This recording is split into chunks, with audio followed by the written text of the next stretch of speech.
Ahoj lidi, vítám vás u dalšího videa.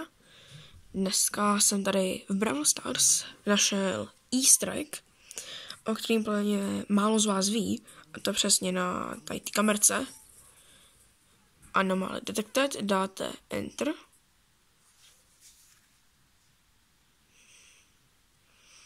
A takhle vám to ukáže tady ty kamery.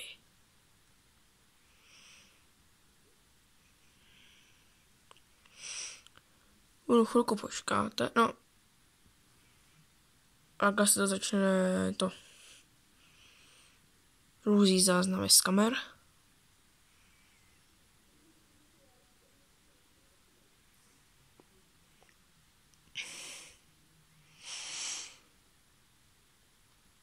Nevypadá to jako brawlery, tak jako si myslím, že jsou to normální lidi. Už vás to budu rušit.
No a takhle to pravděpodobně běží do nekonečna.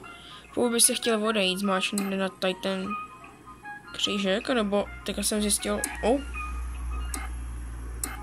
se můžete dát jakou z tady těch kamer, třeba kdyby se vám líbila, řekněme.